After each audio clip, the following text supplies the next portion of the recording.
I don't know if you just saw, I made like a little story post. I tagged you in it. But I was thinking it's kind of crazy to have you on right now because you are a gun violence survivor and activist in that field and helping people deal with trauma and recovery and all that. Yeah.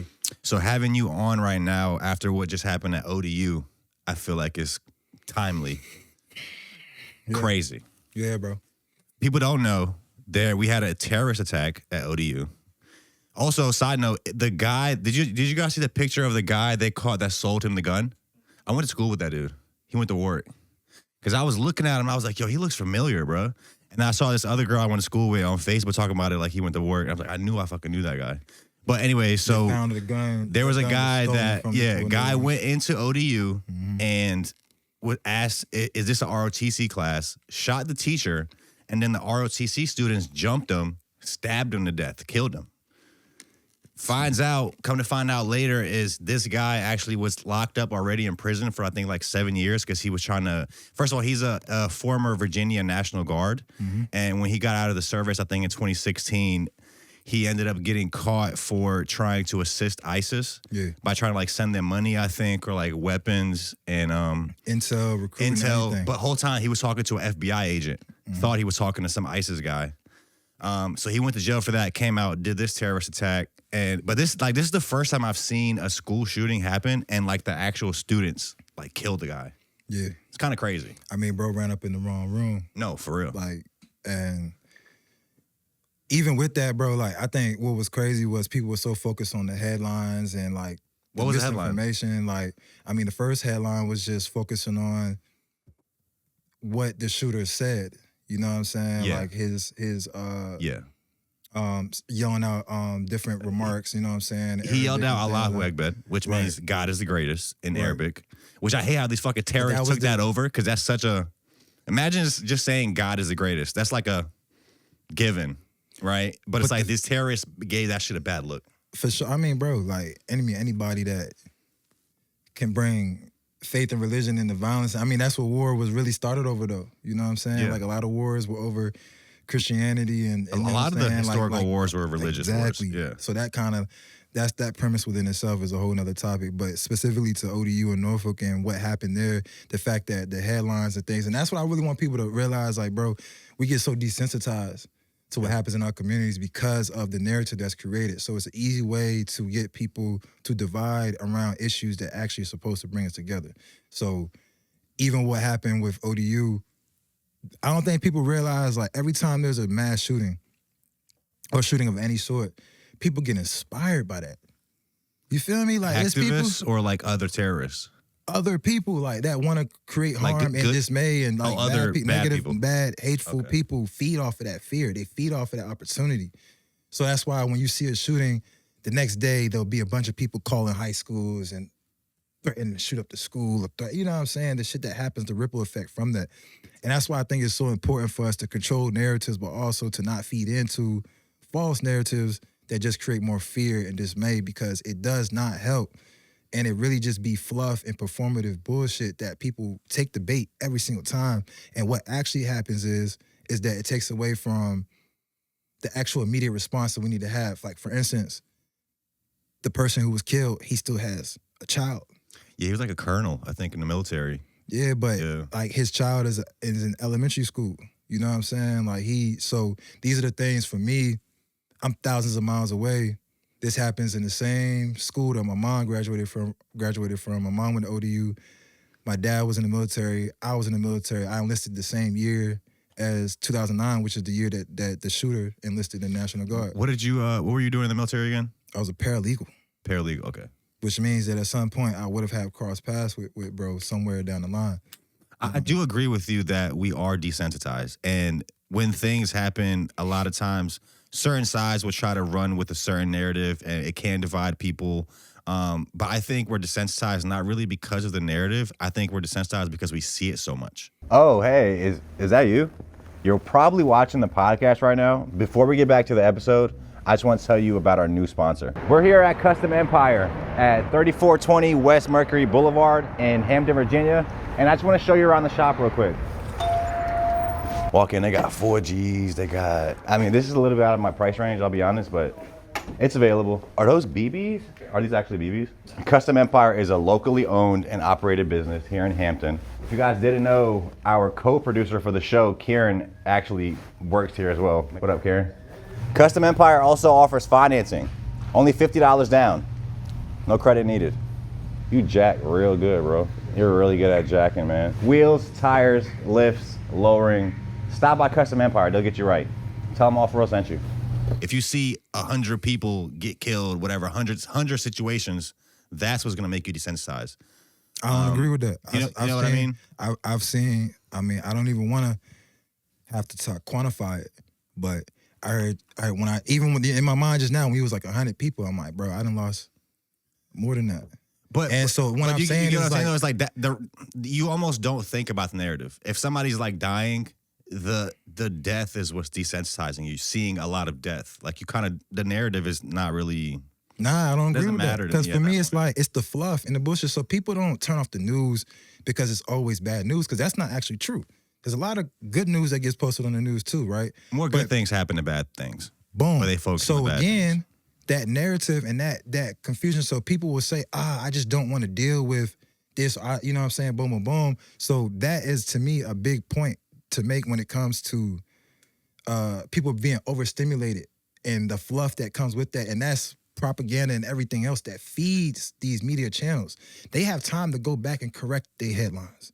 So they don't care about getting it right. They care about what's going to get people to click on this article, on our article, versus the million other ones who are trying to snatch a headline, right? Yeah. And so that creates an arena and a market for people who don't care about the issues to just get in and I'm good at grabbing attention. I'm good at creating clickbait. I'm good at pulling traffic and attention to this, which again, it does not actually help the issue. So that is again why we have certain media personnel and people that I believe are greater than others, because the way that they do create narratives and the way that they do create stories, Regina Mobley, Kiana Patterson, Eugene Daniels, these are people that I call on personally. These are local media figures.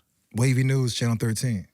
So these are people that they have the same job as others, but the way that they create these narratives and stories and make sure that people have access to the information, that people have access to the resources, and so that people see this story and they want to get involved and help, all the information is right there. So that's part of what I do even as a sociologist and a social scientist, is that I follow a lot of the work and these headlines and things. But when you see media, do we see survivor-led storytelling? Hardly ever, right? So it's like, are we connecting with the families and making sure that the narrative that the family has created and the solutions that they have prioritized and the things that our families have asked for, is that being centered in the stories that we read? And it's like, hell no. They'd rather get up here and get a interview from somebody who witnessed it, or a politician who is on the stand and wants to get more support. So they'll go and say, oh, well, this is what we plan to do to counteract this issue. Well, a lot of times people will make it political. Like sometimes, like even with this shooting that just happened, you see right away people are trying to make it political and like take guns away. This is the reason that we need to ban guns or ban assault rifles. It's like, no, this actually is probably the reason that we all should have more guns. Because if you take away guns from good people, like you're not taking away guns from criminals. Criminals are going to find a way to get a gun. So like, why are you making it harder for good people to have something to protect themselves with in those situations? Like I do see people will run with narratives trying to make it political or blame a certain person or a certain party or whatever it is. But that is interesting. So like even on the survivor-led stories, I do think when things happen, yeah, these news channels, they're gonna run with the headline. They're gonna try to get clicks. That's their business. I get it. But like, try to tell the truth. Like the way you frame a story is everything. Mm-hmm. That's the imprint you're gonna leave in people's minds every time. You know. And so, well, on survivor-led stories, I know that you just shot well, first of all, rest in peace. Is this a guy right here, Brandon Shaw? Rest in peace to this colonel that died. Shout out to these ROTC students at ODU that fucking took this guy down. I know those kids are going to have a lot of trauma they're dealing with, and probably the whole school. So I don't know. Shout out to these guys. I don't know what's going on. I'm sure it's still an open investigation. But you are the founder of VIP, which is like a trauma and recovery like organization that you have built. And now you just got your first location, which you said is 3 minutes from here.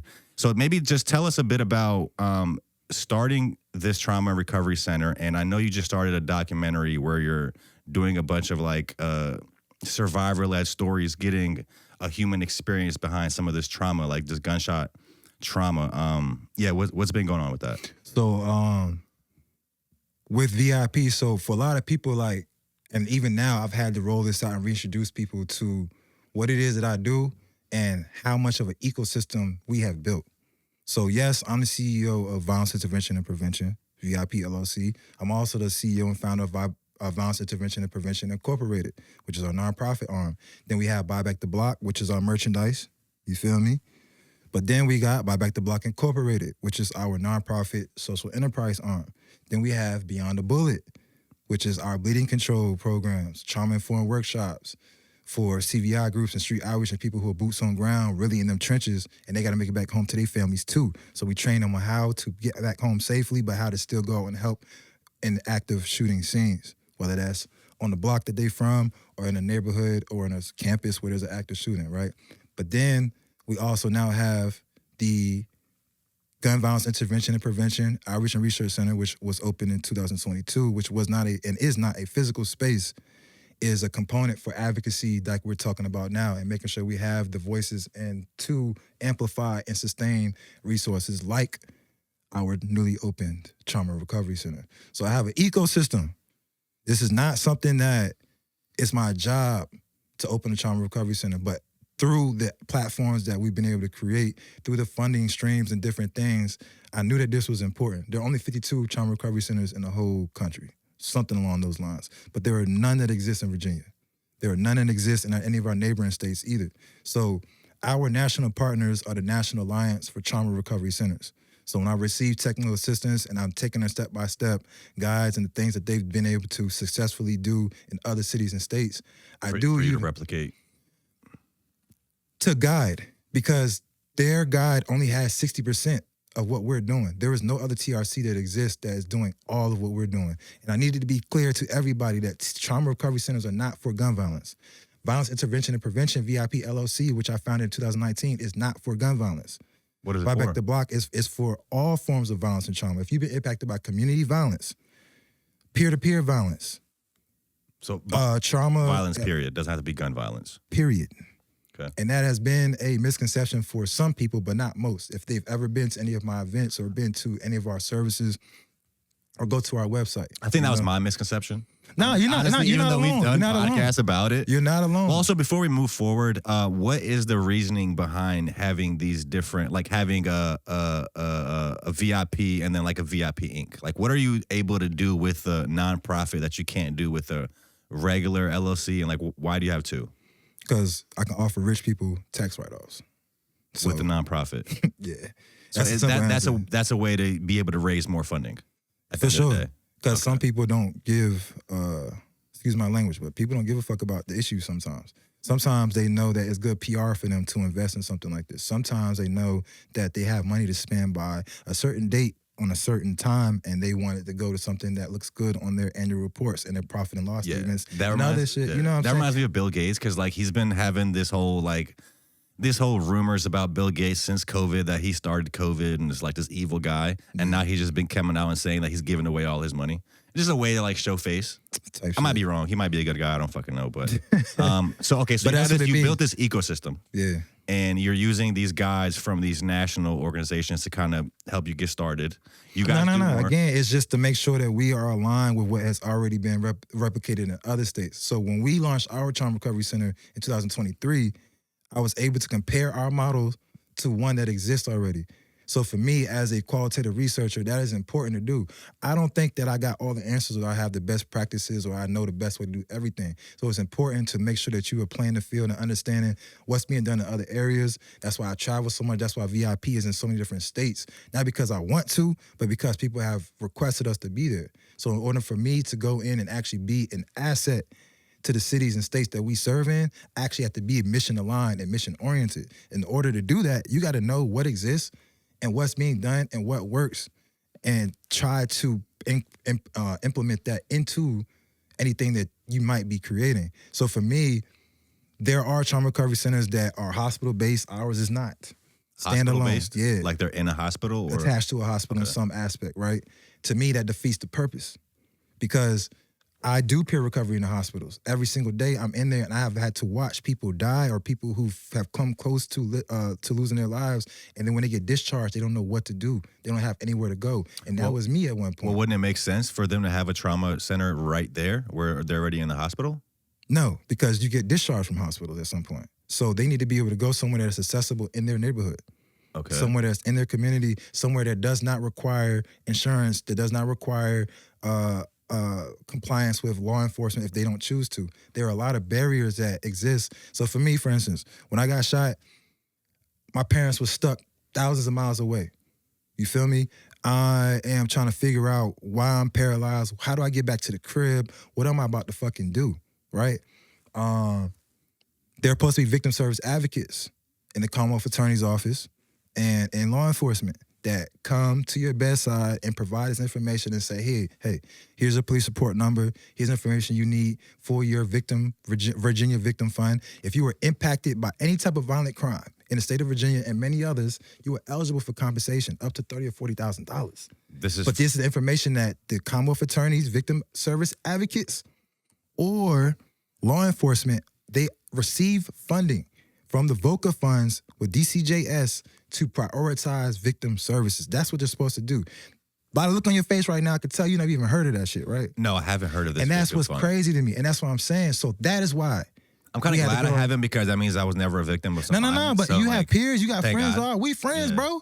So if I need you to know, you didn't tell me about this on our last podcast either. No, and so look, facts. But I'm saying, because I'm kind of beyond that point when it comes to my scope of work or services that I need, right? So are you saying? Not to cut you off, are you saying that a lot of people don't know about these services, or they're not being told about them? Or? Correct. And then you think about who does know and what demographics and target audiences usually receive this information more. So that's what I get to see firsthand, right? I get to see firsthand that if I was impacted by domestic violence or something else, that I probably would have received more attention than I did, because it's not just about me. I can go and look at the evidence at the General Assembly and see how many people actually receive these services, right? So it does seem skewed in that aspect, but then it just goes to show, even for us with the advocacy work. So trauma recovery centers are also about advocacy, making sure that we make this process easier for the people who are impacted. The minute that you were impacted by violence or trauma and you reach out to us,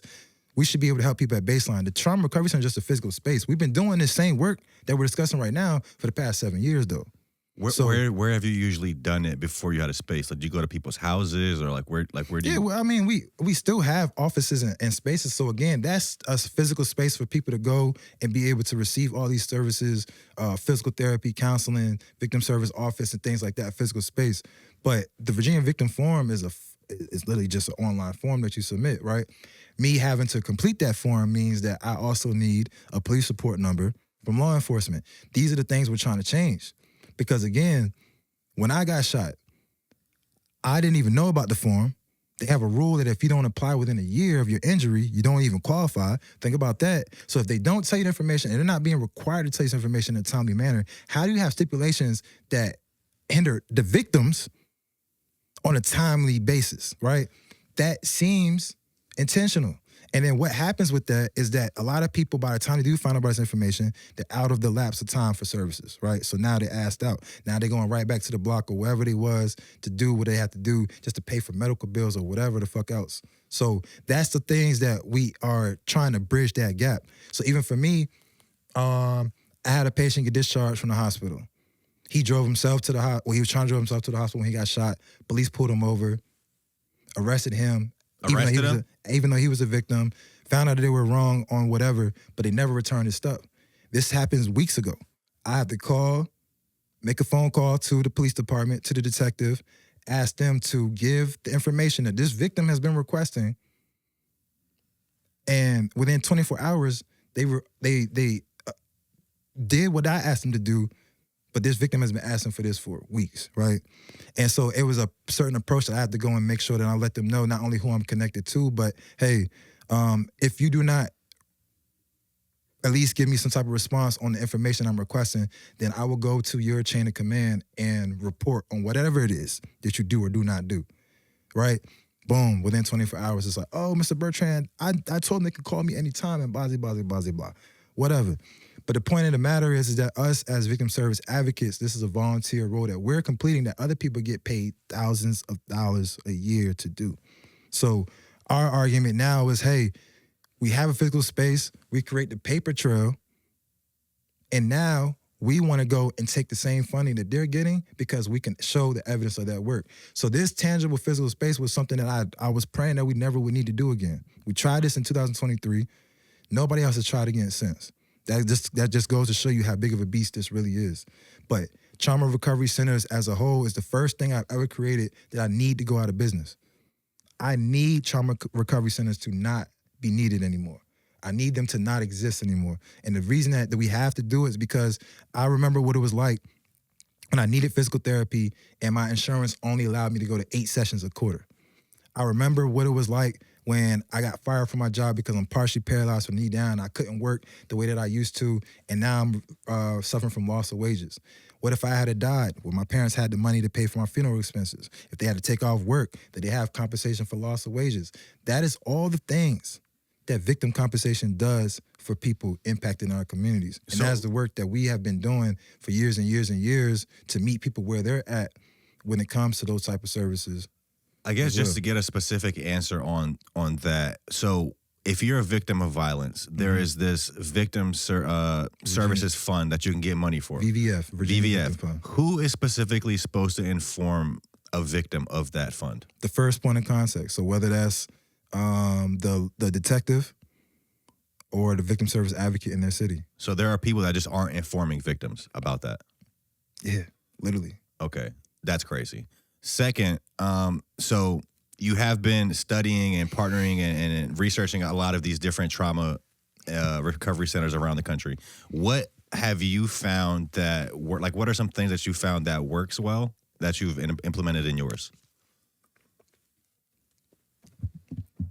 The wraparound services. So wraparound services are services that not only just impact the person who was experiencing the violent crime, but it also makes sure that they have a ecosystem built around them too. So if you have a young person living in a single parent home and their parent doesn't have the resources they need to at least make sure they have adequate meals and things like that, then it's important for us to make sure that we're engaging and creating that wraparound effect. So a lot of trauma recovery centers, from what I have seen, they have a great staffing model that doesn't include physical therapy, but it does have a staffing model that includes what type of mental health support, whether it's psychiatrists, counselors, things like that, and showing how to create a system for those means when it comes to the mental health and emotional health, right?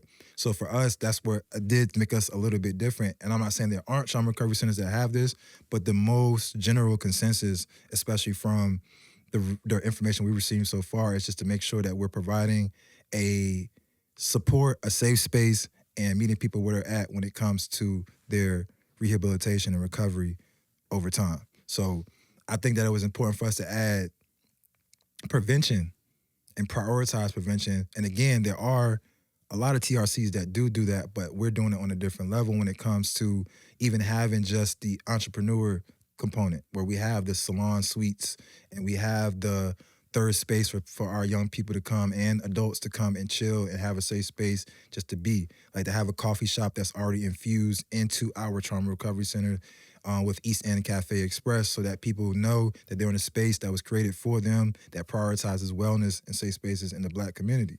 That's what East End Cafe Express absolutely represents. So it's mission aligned, mission oriented, and to know that we have a bubble that people can go that's right in a city and feel like they somewhere else. But that's the goal. It's like a lot of times we have, unfortunately, resources that are available in our city, they're not available in your neighborhood though. Or you go take the bus to the other side of the city and it don't look nothing like the neighborhood that you grew up in, and it makes you feel like you don't belong there. And that's the part that I really want people to understand. And for us, the biggest thing that we gotta be concerned about too is because of that, because this exists in one space right now and not others, what risks some of our young people have to take to get there? Because we meet people where they're at for many reasons, but one of them is also for safety. Some of our people can't go to other neighborhoods. They're not even in this shit, but they can't go there because people want to set them there. People know what neighborhood they're from and they're going to cause problems. So for us, knowing that we have something that works, but also knowing that people can't be in there at the same time, that is where protocols and safety and also partnership is really important, because the way that we collaborate with our partners to make sure that we do have a complete understanding with some neighborhoods that we may not have rapport with too.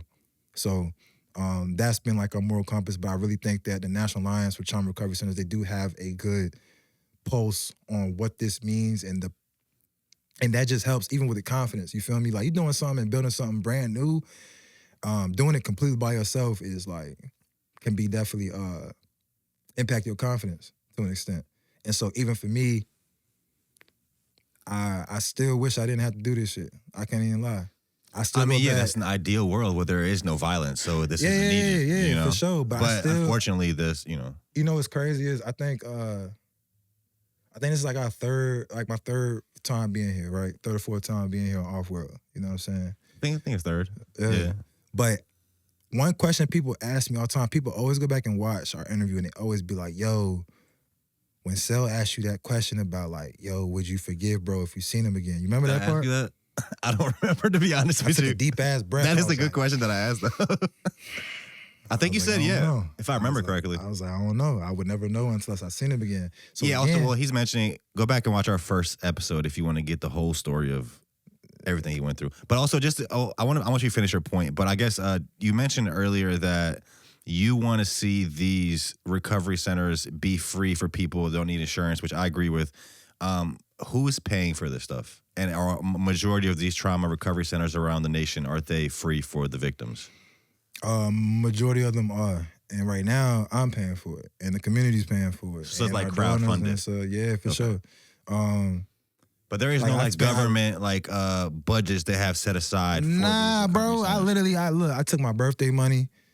You know what I'm saying? And I paid my security deposit. Like I don't know how else to really present a better model to people. Like, you don't need to wait on anybody for anything. Now, mind you, creating a paper trail and creating a concept, but also a proof of concept is totally different than saying, hey, I got this dope idea.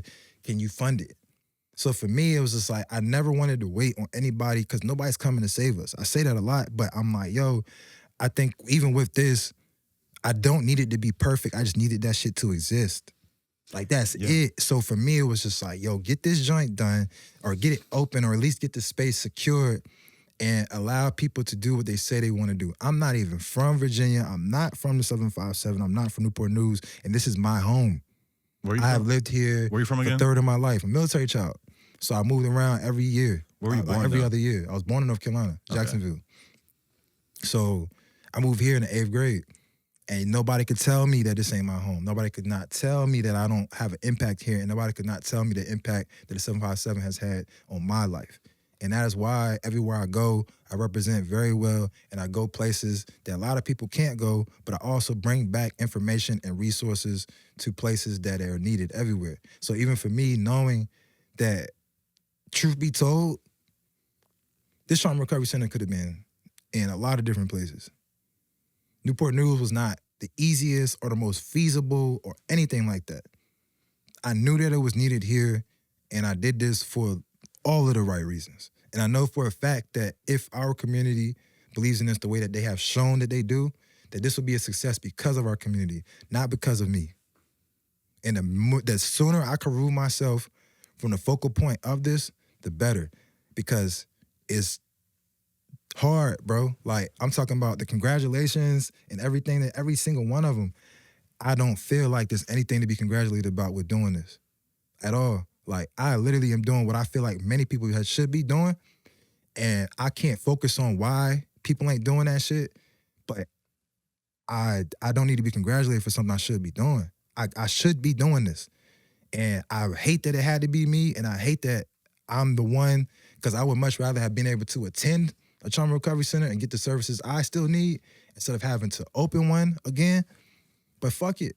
A lot of times, bro, it's the people that went through the things that can actually be more capable of helping somebody else that went through that, right? So I think you are in a unique position to understand people and help people that are going through that. You're filling a space that's needed. Yeah. And so I guess kind of on that point, recently our mayor and the police have been posting about how our crime rates are down a lot in Newport News and our homicides. And I made a post about it, and you put a comment on it, which I felt what you were coming from, but I wasn't trying to because I was like, shout out to the politicians and the police and everybody else involved for helping bring these numbers down. And I know you posted a comment which was like, don't forget about all the other community activists. That was included, and I said everybody else. So maybe just tell us about where community activists and people like yourself, what role they play in keeping our neighborhood safe and bringing like these crime rates down. Yeah. So, when you think about data and you think about the numbers we get to see, does anybody ever question where they come from, how they get these numbers? The like crime rate data? Yeah. I mean, I'm assuming it's fucking people in good faith somehow getting this data. I mean, I'm for the crime rates and murders, I mean, that's probably police. They have all that data of all the crime that happened. They receive that data from the police resources. Yeah. Well, I mean, the police, they create the data. That data from, they're the ones out here arresting the people and filing the police reports. With the help and support of the community. So if they don't have that compliance, if they don't have the community, they have no job. Right? Like they have to go and investigate. They have to go and speak to people. They have to go and canvass. They have to go door to door. Without the community, there is no law enforcement. There is no results. There is nothing without community. I mean, yeah, that's so a given, that point, you feel what I'm saying? What I'm getting at is that if people don't feel safe in their community, then they won't comply. And that is where you see a lot of more issues spike, right? But what I'm getting at is, so even with data that does not come from law enforcement per se, that comes from the information that is reported. So if it's not reported, there is no data. You know what I'm saying? Well, if there's underreporting, then the data is skewed. If certain things are not required to be reported, then the data is skewed. You get what I'm saying now? So I'm trying to understand what you're saying, because so I'm basically saying there's certain things. Tell me if I'm wrong, but from my perspective, if we're talking about, let's say, homicides, right? Every single homicide that happens, police are going to come to the scene and they're going to file a report, and that's the data. Nobody's calling them to telling them about this homicide. They are creating the data. Am I wrong about that? Yes, you're wrong. How am I wrong? Because that data does not come from law enforcement. They comply with that data, usually if it comes from hospitals or other things, because law enforcement is not called to every scene, bro. Every person gets shot doesn't call police. Every person that gets killed doesn't call the police. Right. The police will never get that data unless the hospital gives it to them. Okay. You know what I'm saying? Okay. So therefore, everything that comes back from police comes from community compliance. You feel what I'm saying now? Like if people don't report shit to the police, they don't have the data. So the data that they have is skewed. This ain't about my opinion or about me having issues with police or none of that. And a lot of people have that, like they think when people speak on issues, no, bro, let's get to the root and let's make sure we all understand what the fuck is really going on. You know what I'm saying? So, because if we don't, are you saying that the numbers are skewed so the crime rate isn't down? Is that what you're like leading towards? How would we know if everything isn't being reported? So me as a social scientist, I do qualitative data. I do quantitative data. I could not produce any data and go apply for a grant and just say, hey, these are the numbers that we acquired. Give us money.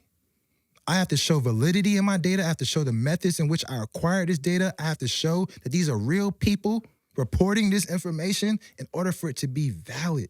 You get what I'm saying? But they are not required to show any of that. You will see a data headline with no sources attached, with no information attached. And so I can go to the Gun Violence Archive. You can go to the Gun Violence Archive, and we can all go to the Gun Violence Archive, and we compare data compared to what is being reported at a city level. Nobody is correct on the data they've reported across the country. Not one city that we serve in, that one state that we serve in as VIP, buyback the block, beyond the bullet, nobody has reported 100% correctly on the data. So even now, we have a grant coming down from Everytown Survivors. It's an AI spot shot. So it's another type of AI technology that tracks shooting and data. And in that report... is that right there? Shot spotter? Boom. That's crazy. He just pulled that up. Okay. So it's a gunshot detection technology that uses acoustic sensors to triangulate and alert police to gunfire in real time. Okay. Alert police, which means that if they don't get alert, I'm just giving more and more examples, you know what I'm saying? And painting this picture for everybody to understand that without the information they receive, they only know what they know. That's not their fault. That's not our fault. It is what it is. That is the truth and the fact of the matter. So therefore, in neighborhoods that receive more violence and trauma, could it be assumed that if they're not receiving the amount of data and things to show that they need the support that they're fighting for instance, the Safer Communities Act grant that came out, if we don't have enough data to show that we need millions of dollars for community violence prevention, we won't get it. And that's exactly what happened. Norfolk got it, Portsmouth got it, and then people like myself and Moms in Action had to go to the General Assembly and fight and advocate and give testimonials so that we could be included in a budget amendment for that same grant that Norfolk and Portsmouth got. What's the grant again? It was a Safer Communities grant, something like that. And I guess what is that money going towards? Towards violence prevention groups doing this type of work. So for instance, if that grant was there, I could apply to that to get funding to go towards the Trauma Recovery Center for whatever that I propose. I just want to stay on the data a bit longer. So I want to understand what you're saying. So from my understanding, I guess I get what you're saying. The police could not have a complete data of everything. They do. They don't know about everything. Nobody knows everything. I'm sure they're trying to be on top of it. Facts. But it's like their data, I'm assuming, is from every single case they try. They go out and catch somebody doing something. They make a report. That's in the data. Mm-hmm. Now, if there's a crime or homicide or something that they weren't aware of or didn't go to the scene or whatever happened, they didn't know about it, so that's not in the data. Right. So I think their data is stuff they have firsthand account from, like they're at the scene. So like, are you saying that? Well, also, how like, is there any place that has the real data? Like, how do we know what the real data? How do we know their data is wrong if we don't have a place where that shows all the data? It's not about real or not. It's about, we can all agree now with the information I even just provided with you that there is underreporting going on. I can see that. Therefore, we could never actually prove if there's a reduction. So we're saying all this to say that you don't believe that the crime rate has went down in Newport News. That's not what I'm saying. I said that I have no way to see and show and follow the same way as a social scientist. What I've been trained to do in this same city, there are no methodology or validity in the data that I can see for me to go and say, I can believe these numbers. So what is leading you to think that their numbers are wrong? Underreporting. That's what I'm saying. So we already agreed on that. That's what I'm saying. So it's not like it's not actually hard to actually conceptualize. If there is underreporting happening, then we don't know if there's an actual reduction. We only know what method or what data set they're studying, and they could prove whatever they want to prove. And that's not just them, that's anybody. If you take a certain group of numbers and you average these numbers versus you add a few more numbers to it, the average is going to change, whether it's by 1, 2, 3%, right? That's just how numbers work. So if law enforcement is not required to report on bodily harm, which is a thing, if they're not required to report on bodily harm to the FBI, then that could skew data as well, because then they're only reporting on bodily harm. The reason I found out about that, and this is just another example, when I got shot, the headline said, I read my own headline, and it said 2 people injured at Norfolk State University, did not include bodily harm. I'm laying in a hospital bed, 100% paralyzed from the knee down. What the fuck are y'all talking about? Doctor told me 1 millimeter to the left, I would have died. What the fuck are y'all talking about? What is bodily? So then... Body was harmed. Right? Yo, keep going. While he keep talking, just look up real quick. Type in Newport News mayor on ChatGPT. Newport News mayor claims homicide rate is down. where are they getting this data from, and is this data credible? Let's just see what it says. But keep going, though. So you read your own headline. They said you didn't have bodily harm, which you clearly did. Right. And to me, that was weird. And when I went and found out why that was even included, it was because of what I had just stated. Like, a lot of times at that point in 2015, the law enforcement was not required to report data around gun violence that did not include bodily harm. So that, again... So what is bodily harm, then? What do they consider bodily harm? Waist up. Wow. You could definitely die from a fucking leg shot. Exactly. The fuck? So that's what I'm saying, bro. Well, also, to go back to what you said at the beginning of this, because the question was really, what role do community activists and people like yourself play in bringing these numbers down, helping build cooperation between police and communities, and that's kind of where I was going with that. Yeah, and for sure. And I just want to be absolutely clear that with that question, and what I'm getting at more importantly, is that if people don't feel safe, that number don't matter, right? So if people walking around February in February alone in Newport News, we had 5 double homicides. We did. I saw that, and it was crazy because it was like right after the month they reported the fucking... Like, bro, and there's people who see me every day that don't know. I'm in the emergency department, bro. I'm literally in here watching people lose their life every other day. Every other day. So I don't give a fuck about what them numbers say. I don't feel like there was a reduction in anything at that point. You get what I'm saying? And so to me, the numbers are only part of it, because if people don't feel safer in their city, if people don't feel, then it literally feels like a slap in the face to somebody who doesn't feel safe in their community. How do we make our community safer so people feel safe? By actually being a part of instrumental change, by giving people tangible assets and resources to make sure that when people say, all right, Mr. Cam, I'll put the gun down, but let me reword this. We ask people to put the guns down, but we don't prioritize their safety. We ask people to put the guns down, but we don't create environments where they don't have to carry guns. And I'm not talking about the dickheads that do it because of the shit they see on TV or the other shit. I'm not talking about people like that. I'm talking about people who have real life reasons. So these were testimonials come in, right? I have real life people who carry guns because they sibling killed somebody or their cousin killed somebody and that person got locked up, and now people are trying to spin back on them because they can't get to the person who actually did it, so they can go fuck with the little kid who's going to school every day and getting his work done. Turn them straight to a gangster. I see it happen all the time, bro. Like, and it doesn't make me feel any better to know that I've had kids that I asked them to stop carrying the guns and they did, and they're no longer here. That doesn't mean that it's on me. That does not mean that it was my fault. It's the shooter's fault, right?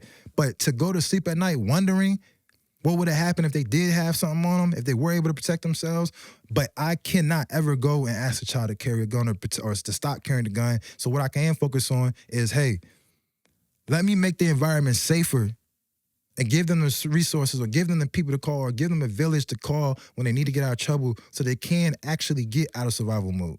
And so that's the type of things when you talk about Maslow's hierarchy of needs and all the other things. It's one thing to ask somebody to be a productive, caring member of society, but can we actually make sure that society is set up for them to succeed so they can actually outweigh the negative interactions they're having with positive ones? That is how we see change. Every time that somebody interacts with something negative, it has to be outweighed with something positive. Yeah, I guess it's one thing to ask somebody, but it's another thing to like actually help them and give them the resources. You feel me? Like, so when people come to that trauma recovery center, I don't care what it is that you've been through. We're gonna meet you where you at, right? If you walk in that front door and you want to learn how to make merchandise because you want to make legal bread, we're gonna teach you how to do it. If you want to become a part of a team so that you feel, be a part of something bigger than yourself, and you have some support around you so that you have better influences around you, because there's people who are actually tired of going back to the same environments. There's actually people who want to be around positive individuals, but they don't have that in a direct environment. So they keep going around the same people, making the same mistakes, right? So creating that village and that landing spot and a third space for people to go, that's what TRC is about for VIP. Making sure that we have the free salon suite. So if they want to come in there and become hair techs, nail techs, barbers, they can use our suites for free as long as you are enrolled in our programs and volunteering every week. Like, where you see that at? And you can actually touch legal bread. We're going to make sure they have nonprofit attorneys accessible to them. They will have partnership agreements. They will have MOUs, and they want to pay a dime. Just show up and be who you know you can be, stay out of trouble, and actually speak out and let us know if something comes up. It's that simple. We're not asking you to do it alone, but we can do it together, and that's what it's about. Giving people something tangible immediately instead of a long-term solution that they may not live long enough to.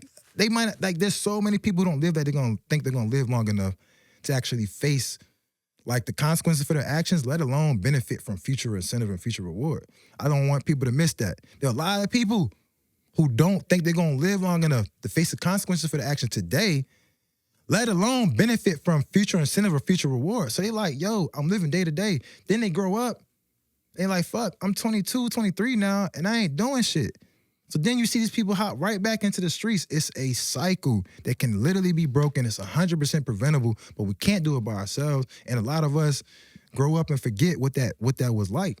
And for me, it's like what I said, like I'm honored to be a part of 7-5 family because I go into spaces and I just show up as the person that I still need. Simple as that. Let's read some of this. What's the question you put, Karen? Let me see the question first. Also, what are MOUs? Memorandum of Understanding. What is that? So basically with the Virginia Department of Health, I get funding every quarter to go and train all their street outreach and their boots on ground, people who be in the trenches doing gun violence prevention work and things like that.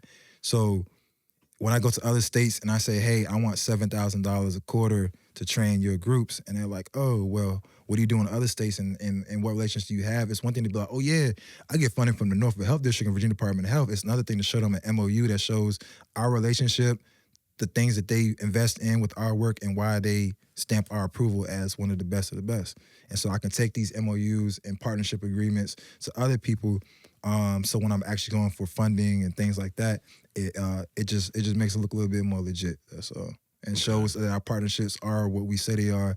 And on paper, that shit really holds weight. So for instance, if you were with, if I wanted an MOU with law enforcement, if I wanted a relationship to where it's like, hey, we need y'all to make sure that y'all know who we are, that we exist, and that you will make sure that you send people to us if they need us, right? That is a commitment that we would want from law enforcement. So does law enforcement have like your number and like your organization's number? Do they call you when stuff happens? Yeah, they do. Okay. I mean, but depending on what they call about, we might not answer. And that's part of the understanding.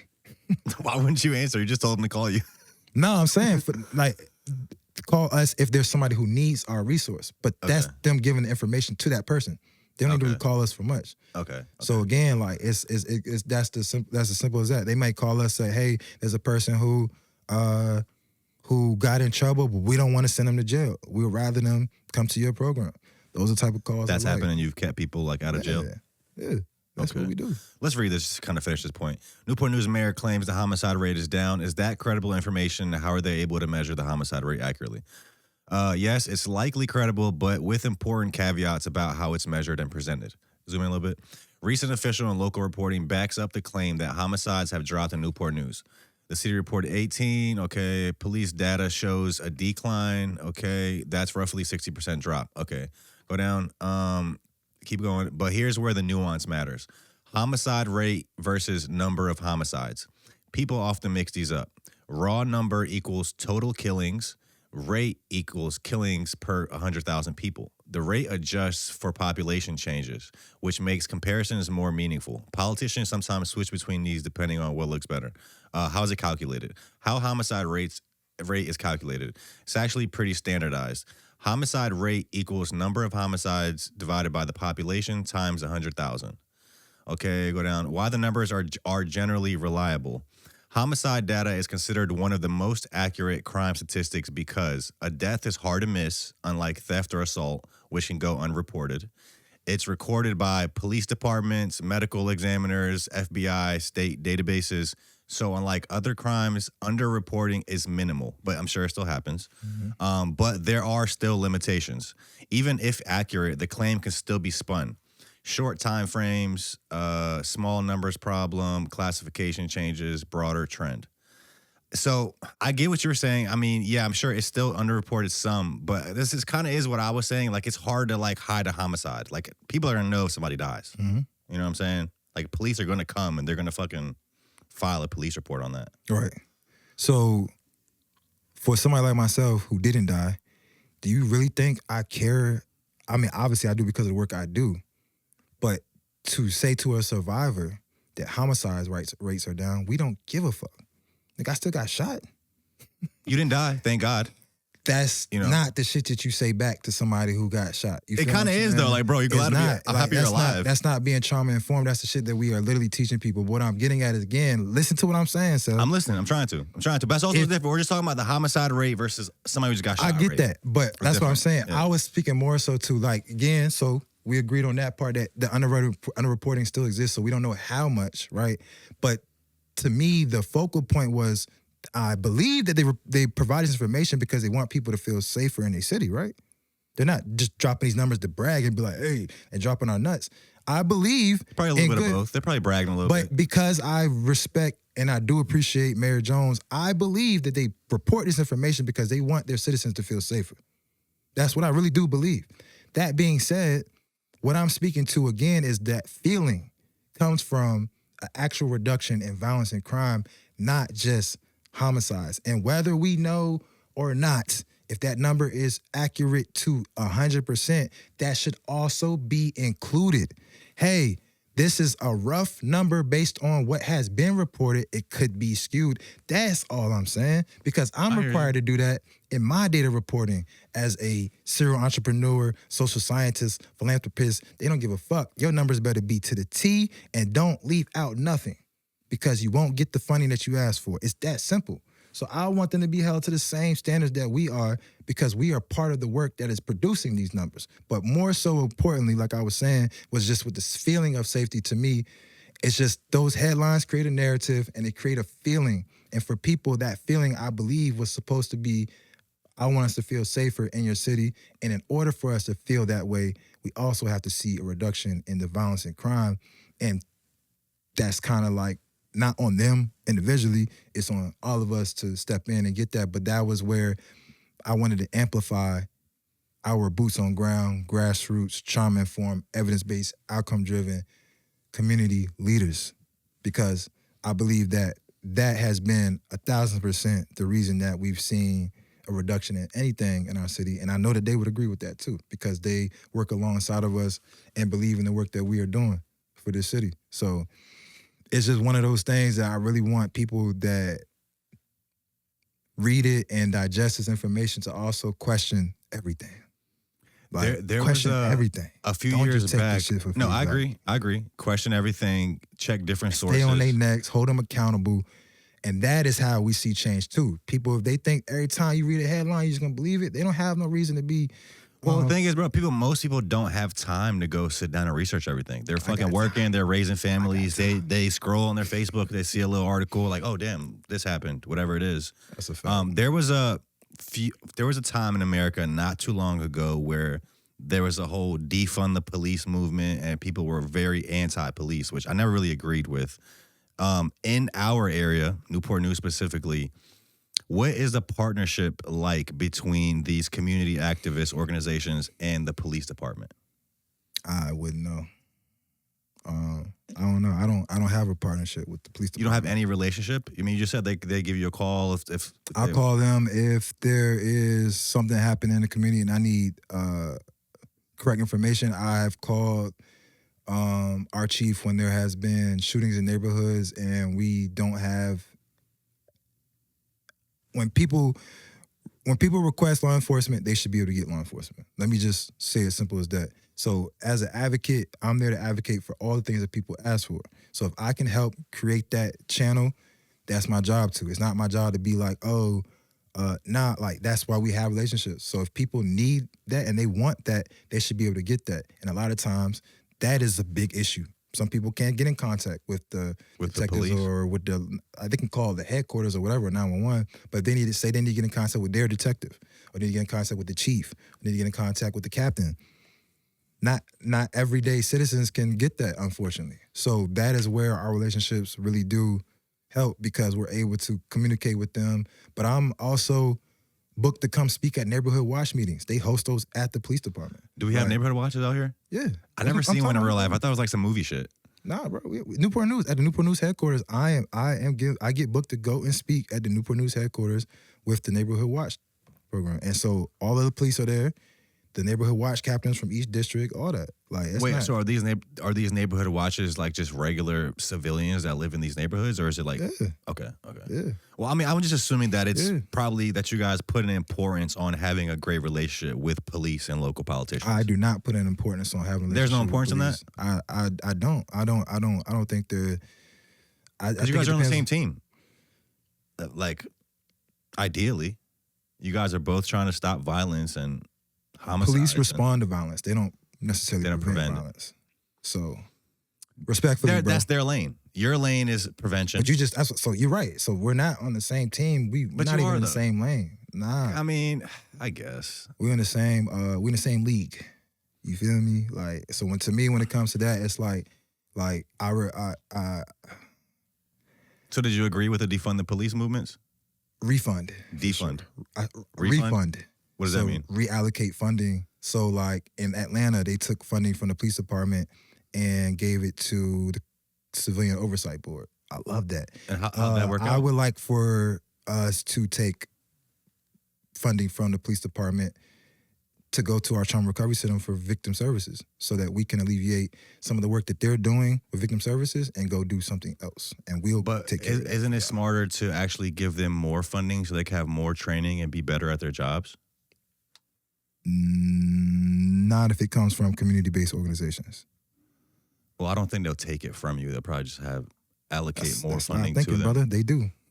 They do. I gotta disagree with that. I don't think. No, bro. So that's what I'm saying. Take different. funding from police. It's not something to disagree with. That's what happens. So when what happened in Atlanta when that happened? Because I know in Portland when they defunded it in Portland, the fucking whole city went to shit. You can't. When you get rid of police officers, chaos happens. So in science, there's a lot of determining factors that create. You know what I'm saying? So you have to. We would have to isolate the anomaly and actually be able to prove what you just said, which we can't. But in Newport News, the Portland, we can't say that was the reason that happened. But again, police just stopped showing up, right? Then the city went Newport News, for instance, like when we got the grant for $180,000, Newport News got funding. There was 18 organizations that were selected. There were dozens more that didn't get selected. So if the money that Newport News took during that grant, if they didn't take it, that could have went to a community organization to do gun violence prevention work because they already get funding. They do take funding. And so there's also now, because of the advocacy work that we do, now they go and put certain things in there like, okay, there's criteria. And that's why you will see grants. If what I was saying is not true, there would be no reason in requests for proposals for them to say law enforcement can't apply for this. That is an actual thing. So that's what I was saying. I respect everything that you feel and your opinions on a lot of things, bro. You know that. Like we fam at this point. But there's certain things that I'm not speaking from an opinion-based standpoint with any of this stuff. I would never come on your amazing platform and just think about or speak on something that I think when it comes to this stuff, because there are people who do this work that need to know what's real and what's not. You feel what I'm saying? So that is an actual issue. And I think that the law enforcement also knows that. And that's why they find other ways. Good law enforcement, they find ways to go get this funding elsewhere. I mean, I agree. I don't think they should get their funding from taking funding from community organizations. I don't know how the funding works, where it comes from. Look up, let's see what happened in Atlanta. What happened, or what was the result of the refund the police movement in Atlanta? Well, I will say one good thing that came from it is that I was able to go down there and study that, and that is how we were able to bring and present a model to Virginia Beach that they implemented for the Civilian Review Board over there. What was that model? They took money from the police department and gave it to community organizations? Yeah. Okay. Let's see what it says in Atlanta. Following 2020 and 2021 budget discussions where some Atlanta funds were relocated to community services, okay, the city experienced intense backlash over the development of the Cop City Police Training Center. This led to massive protest movements, legal efforts against organizers, and increased community investment in violence prevention rather than a sustained reduction in overall police spending. Okay, key outcomes following relocation. Cop City protests and repression. Protests erupted against the $90 million Atlanta Public Safety Training Center. Arrests of organizers. In 2023, police arrested organizers with the Atlanta Solidarity Fund, a nonprofit supporting protesters, charging them with money laundering and charity fraud. These charges were largely dropped with critics describing them as anti-protest prosecutions. Okay, continued funding shifts, increased privatization of police funding. Type in, was it ultimately a positive or negative outcome? Did crimes go down? Like, what was the outcome? Because I know, like in Portland, for example, I forgot which part of the city, but there was a part of the city where they were on some super defund the police shit. So the police just stopped showing up there. And everything went to chaos. A lot of crime, a lot of fucking violence. When police don't show up somewhere and stop caring, it's like the Wild Wild West. Like, the baddest person in town just runs the area. You said in Portland? Somewhere in Portland. I forgot where, like what. So what did happen in Portland is that the moms came and occupied that police station. And that was the most beautiful thing. I didn't see any chaos come from that.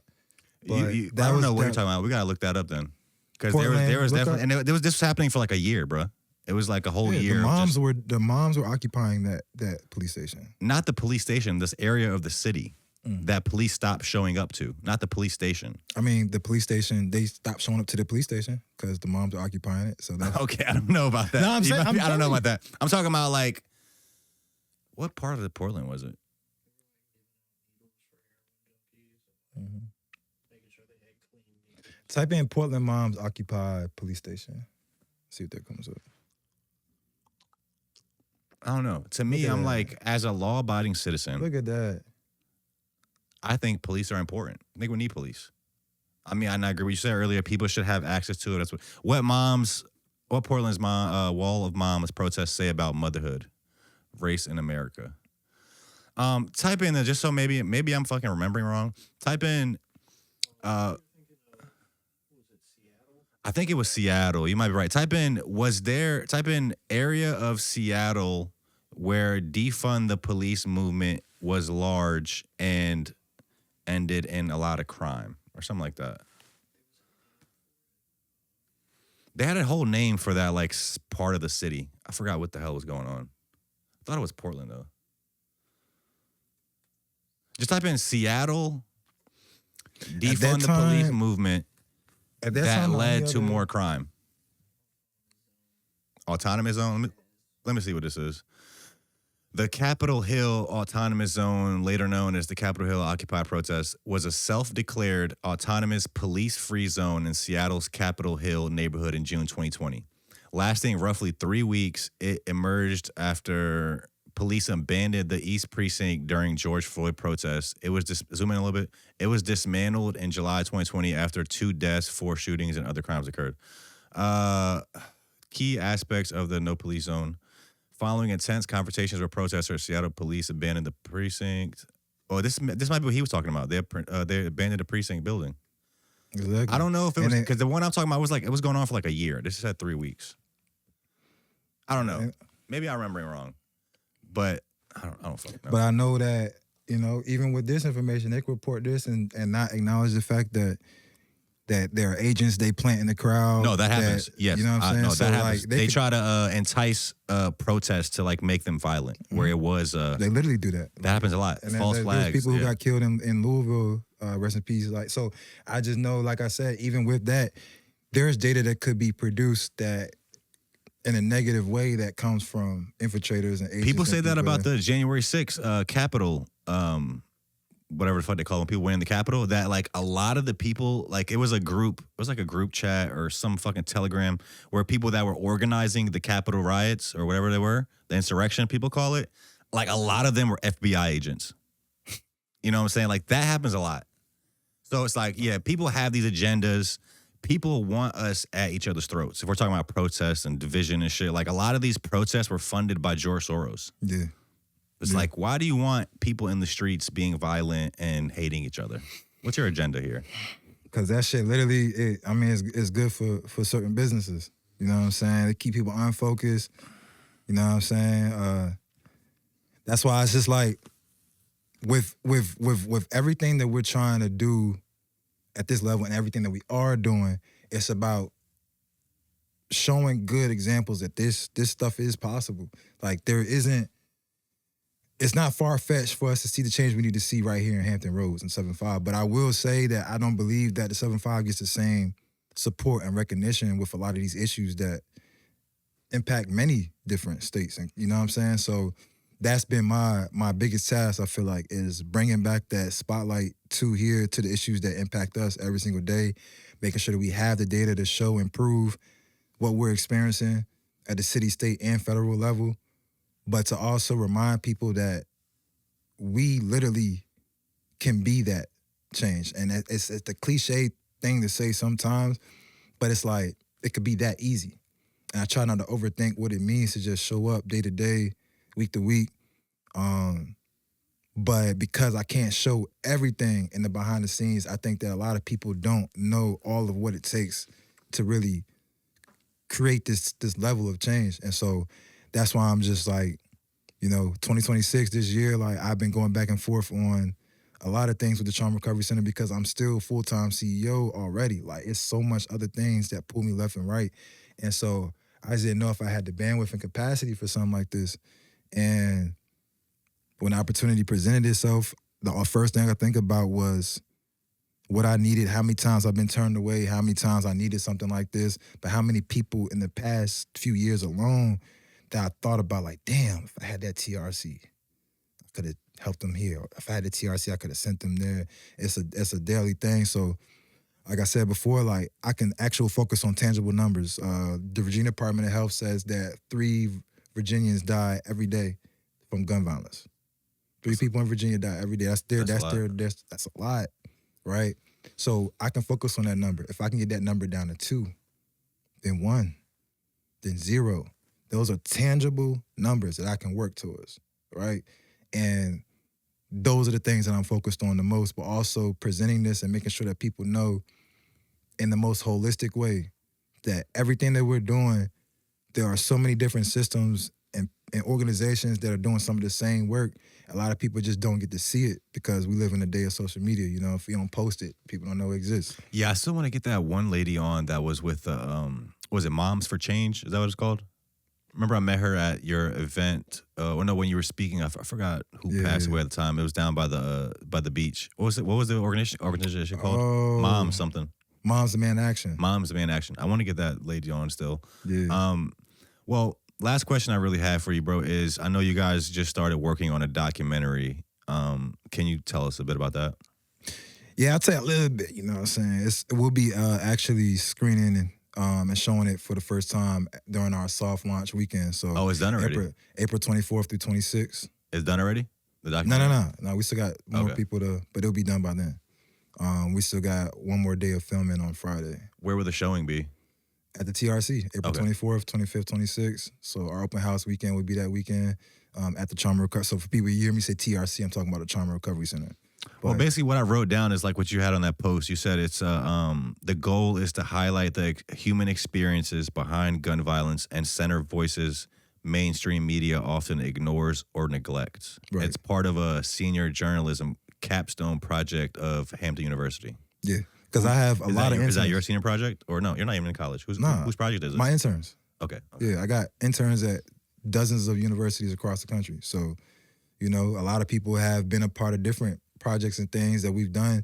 So again, this is just one that we're doing at the TRC because we have it. We have a space to film at. We have a space to do it. But this is something that if we didn't do it there, we would just done it probably on campus at HU or done it, at another space.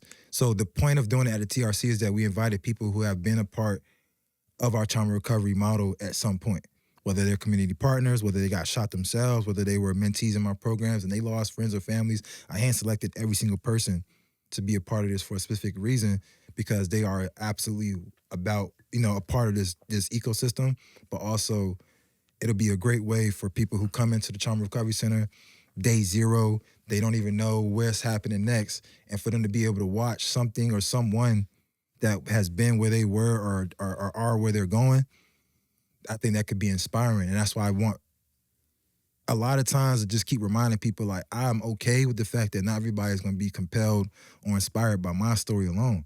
I'm really okay with that because sometimes I'm still struggling with my own story and what happened and accepting it. But what I do know and what I do believe and what I do need is for people to be inspired or compelled in some way by someone, whether it's me, you, or somebody on our team. I need people to know, okay, if that's who you rock with and that's the story you resonate to, let's get you from point A to point B, no matter whose story it is that gets you there, right? And that's why I do work with so many amazing people. I do feel like I stand on the shoulders of so many people that came before me, but my job is to uplift and empower and center as many stories as possible, so no matter where I go, no matter who I'm with, they may be like, fuck you, Cam. I don't got nothing to say to you. I'm like, all right, bet. Well, we talk to her, we talk to him, we talk to anybody about what it is so that you can get the support that you need, because it's not about me taking it personal. And that's a lot of the things that, at this point in time, I think that's what we need, rehumanizing interactions, meeting people where they at, not taking everything so fucking personal, and just remembering what it means to just be a human being in a human moment, because that's sometimes all people need. Cameron, thank you. I think you're doing great work, important work. Excited to see everything else you do. Appreciate you. Appreciate you, brother. Yes, sir.